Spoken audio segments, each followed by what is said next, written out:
几个有点弯的不良少年把一个憨死的男孩逼到了角落，交出手里的风筝就放你走。但这是好朋友的风筝，男孩不想辜负朋友，宁死不屈。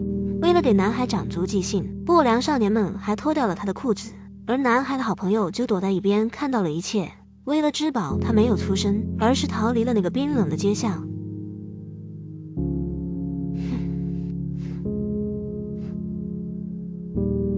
大家好，今天我们讲一个感动了全世界的文学故事——追风筝的人。这个抛弃朋友的男孩名叫阿米尔，父亲是当地富商。被欺负的男孩名叫哈桑，是他们家仆人的儿子。阿米尔与哈桑从小就很要好，如果不论主仆关系，堪称亲如手足。两人最喜欢玩风筝，这是一项阿富汗国民运动。这个运动的规则约等于吃鸡游戏，若干人将风筝升天，展开大乱斗，绕断其他风筝的线，胜者为王。谁能捡到最后一个断掉的风筝，还能加分，象征着极大的荣誉。阿米尔负责放风筝，水平一般，但哈桑捡风筝的水平却出神入化，吊打10里8乡的孩子。他甚至都不用去追风筝，只凭感觉就能判定风筝最终会落在哪里，提前去等着就行。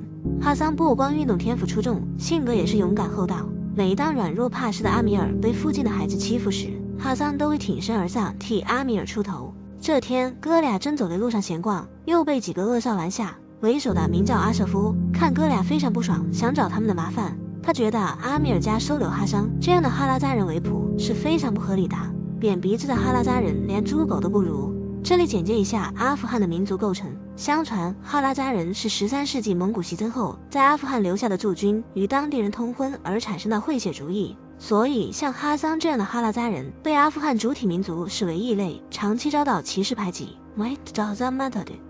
但排挤哈桑只是谎直，阿舍夫其实是嫉妒阿米尔家太有钱了，可以雇仆人，他们家就没有这个条件。就在几个恶少想要欺负哥俩时，哈桑果断掏出了弹弓。弹弓的杀伤力不可小觑，阿舍夫有点慌，他提醒哈桑别看不清形势，我们有3个人，你们只有2个。但哈桑丝毫不乱。在哈桑临危不乱的气势下，阿瑟夫最终知难而退。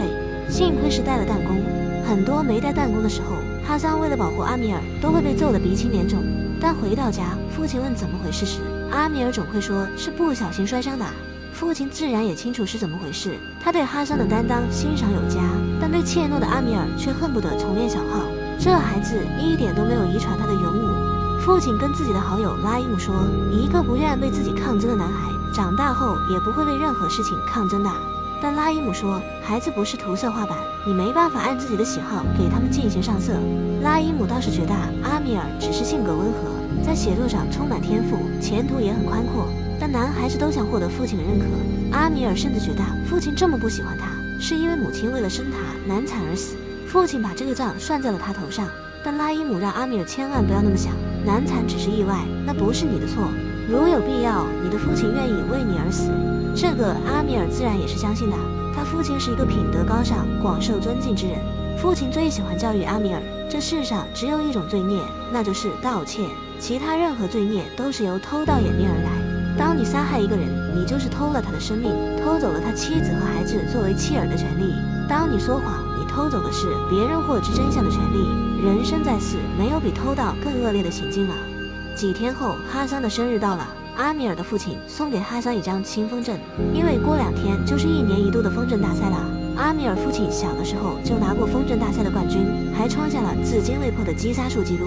哈桑想祝阿米尔赢得冠军，这样阿米尔和老爷都会非常高兴。很快比赛日就到了，有了新风筝的加持与哈桑的辅佐，阿米尔顺利晋级决赛。经过一番激烈的角逐后，阿米尔成功干掉了所有对手。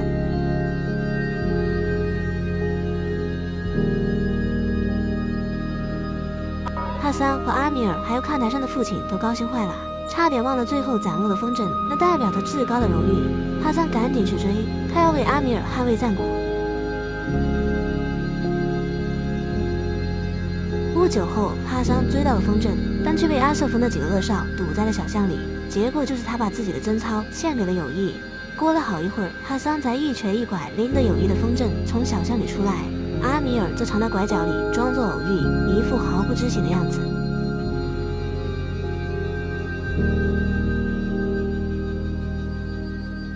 回家后，阿米尔成功得到了父亲欣慰的拥抱，但哈桑一连数天都没来找他玩，只是天天躺在房间里睡觉。父亲也感到有点奇怪，以为哥俩是闹了矛盾，让阿米尔主动去处理，把矛盾化解掉。越拖只会越糟糕，就像炎症会变成癌症。阿米尔其实也很智者，隔天他便去找了一趟哈桑，希望哈桑能够打他一顿，这样能让他心里好受些。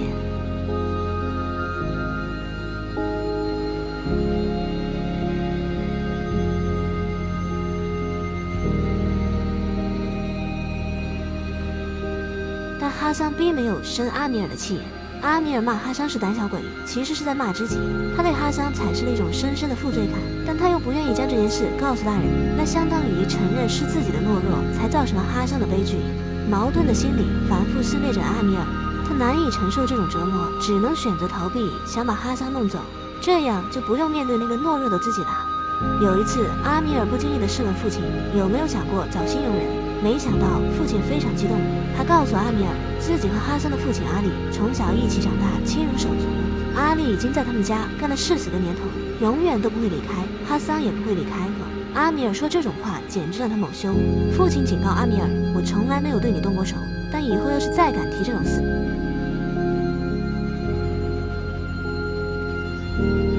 但阿米尔并没有死心，一计不成再生一计。不久后，阿米尔将生日时父亲送他的手表偷偷塞到了哈桑的房间，诬陷是哈桑偷打。一向重视品行的父亲赶紧将哈桑叫来对质。面对老爷的质问，哈桑没有第一时间回答，而是望了一眼阿米尔。他知道是阿米尔陷害了他，但还是心甘情愿背下了黑锅，承认手表就是他偷打。但让人想不到的是，父亲竟然原谅了哈桑的偷窃之举，只要改正，既往不咎。可哈桑的父亲阿里非常要强，认为儿子偷了东西，自己没脸再待下去了。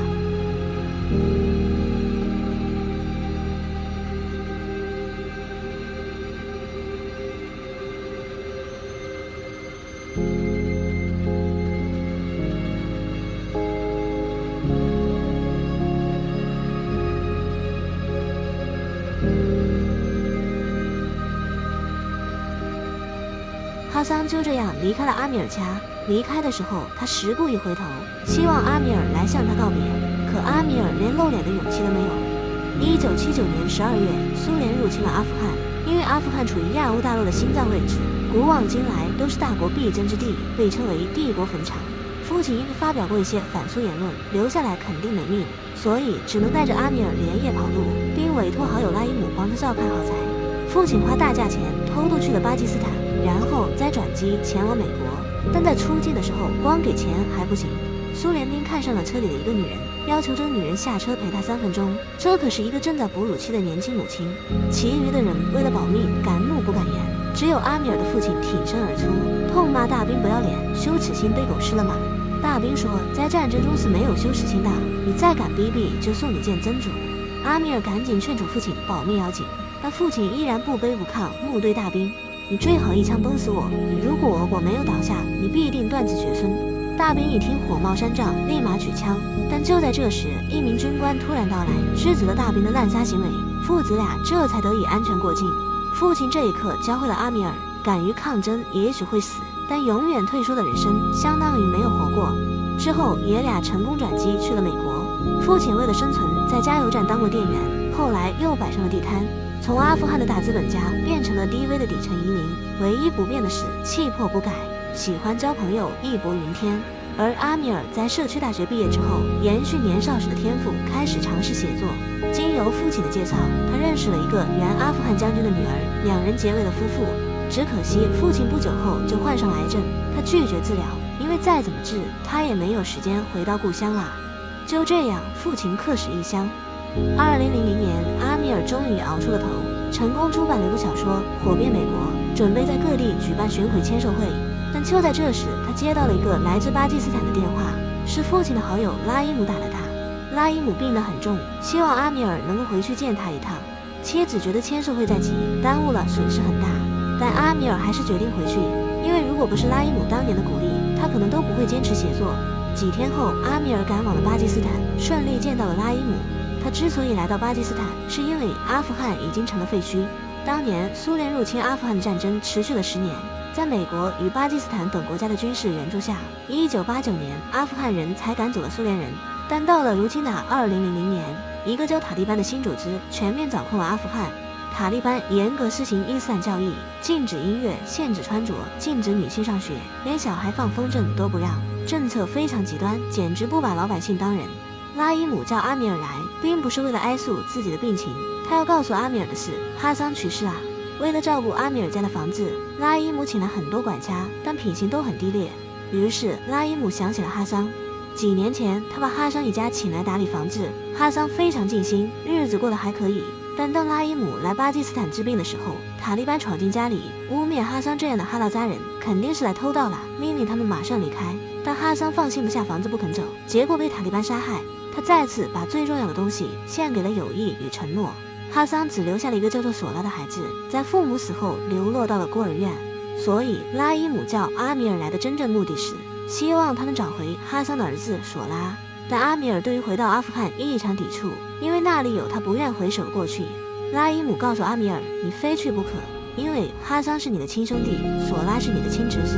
原来仆人阿里并不能生育，是父亲睡了他的妻子，这才有了哈桑。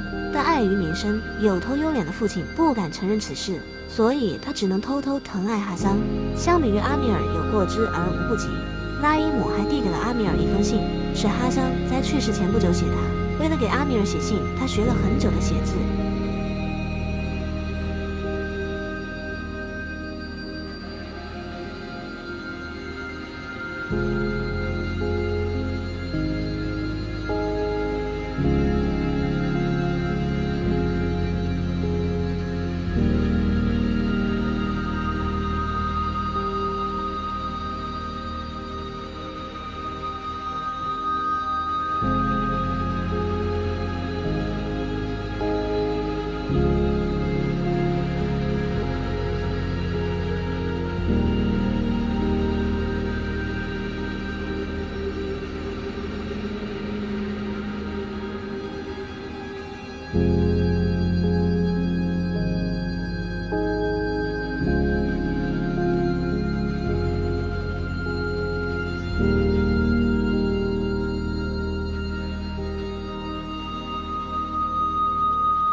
读罢此信，阿米尔瞬间便战胜了恐惧，决定回一趟阿富汗。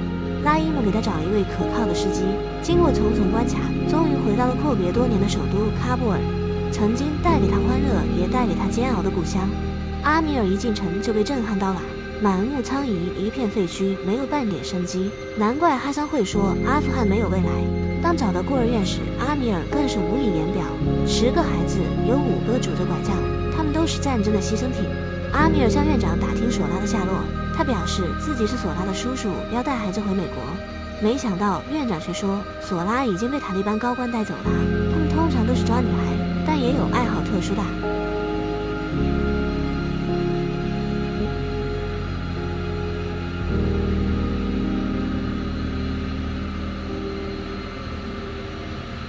院长解释，他根本别无选择，如果不让塔利班带走一个，他们就会带走10个。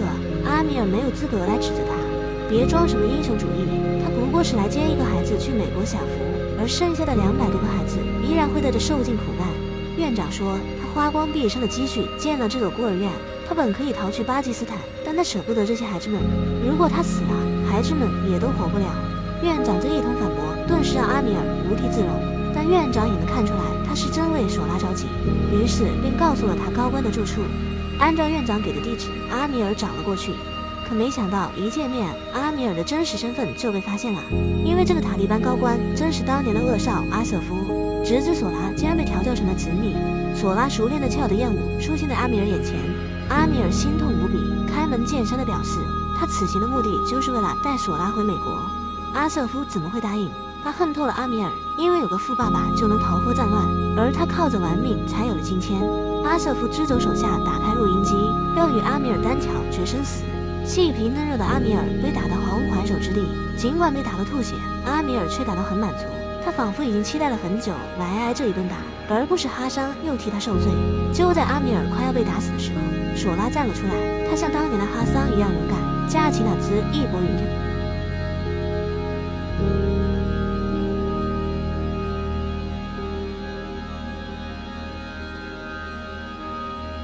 阿瑟夫被打瞎了一只眼睛，趁着音乐声还没停，叔子俩逃离了魔窟。之后，阿米尔便将索拉带回了美国。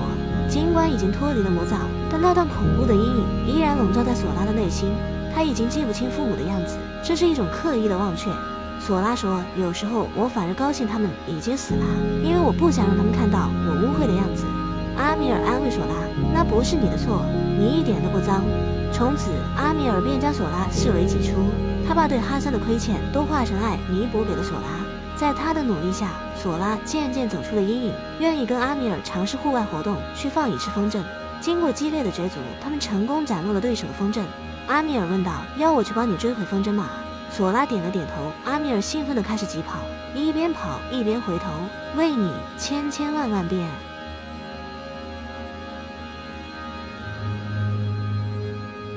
追风筝的人是马克·福斯特执导2007年上映的作品。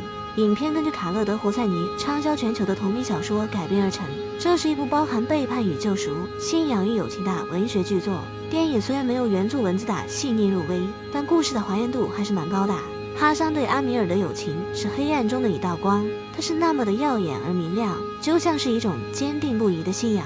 它击溃了人性中的自私、猜忌以及阴影，所有的肮脏在这种感情面前都无所遁形。为你千千万万遍，这种承诺是一种穿透人性的力量，更是一种纯粹的、勇敢的、高贵的情感。当世界沦陷，人与人之间变得野蛮，这种信仰的力量便是指引我们文明的方向。再也没有一种人性的光芒，比不带任何条件的奉献和付出更加耀眼。人性本幽暗，但正因为如此，那些剔除了自私的品格才显得更加弥足珍贵。真诚、友善、不卑不亢、不屈不挠，它可以救赎一个人的灵魂，也可以救赎全人类的灵魂。